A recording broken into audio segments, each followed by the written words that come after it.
Pour ne pas être long, je me permettrai de terminer sur un deuxième élément. C'est un élément relatif aux atteintes graves à la liberté d'expression. Rappelez à ce titre que le Sénégal est un état de droit, pour ceux qui l'ont oublié. Rappelez aujourd'hui qu'il y a quasiment une bonne vingtaine de détenus politiques, pour ne pas dire d'otages politiques, qui doivent être libérés.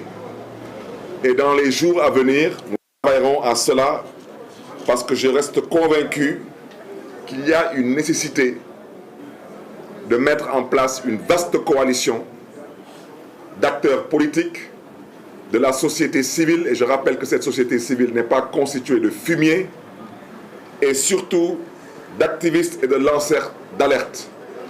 Il est temps de se mobiliser, il est temps de manifester, il est temps de faire face pour que ceux qui ont des penchants qui relèvent d'une pensée dictatoriale comprennent définitivement qu'ils n'impressionnent personne dans ce pays, pour ne pas dire qu'ils font pitié, et qu'ils ont intérêt à revenir à la raison.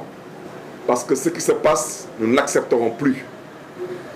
Mes pensées vont vers mon frère Hassan Diouf, vers Abdounger, vers Badara Gadiaga, vers Moustapha Diakhaté, vers Ablaye Ndiaye, entre autres. Mais à ce stade, je souhaiterais interpeller Reporters sans frontières. Monsieur Bachir Fofana est un éminent journaliste qui n'a fait que faire son travail comme tous les journalistes à travers le monde le font tous les jours. C'est d'informer juste et vrai. Et éventuellement de nous faire part de sa pensée. Et voici les raisons pour lesquelles M. Bachir Fofana se trouve actuellement en prison. À travers M. Bachir Fofana, on cherche à museler une presse libre et indépendante. J'invite à ce titre Reporters sans frontières à prendre ses dispositions et ses responsabilités. Quant à nous, acteurs politiques, nous ferons ce que nous avons à faire, parce que si les prisons de ce pays doivent se remplir, franchement, au stade où nous en sommes, c'est le cadet de nos soucis. Je terminerai seulement en disant que j'espère qu'on n'en arrivera pas là. Parce que si on en arrive là, malheureusement, la responsabilité du président Bassirou Diomaye Diakhar Faye ne pourrait pas ne pas être impliquée et convoquée. Et j'espère qu'on n'en arrivera pas là. Parce qu'il y a des individus dans ce pays qui n'en valent pas la peine. Il y a un individu dans ce pays qui a dit que ce pays a un problème d'autorité. Moi, je ne le crois pas. Le problème de cet individu, c'est qu'il confond. Il dit être chef de parti. Il a raison, il est effectivement chef de parti. Mais il a oublié que l'homme qui a été élu est chef suprême des armées.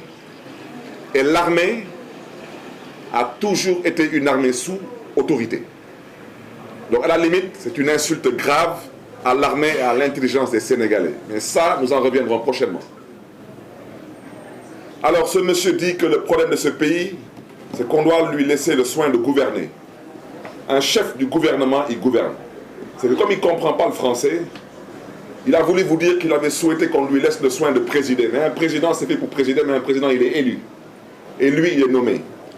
Donc je vous remercie une fois de plus pour votre aimable attention, en vous souhaitant une excellente fin de journée et une très bonne continuation. Merci à vous. Merci.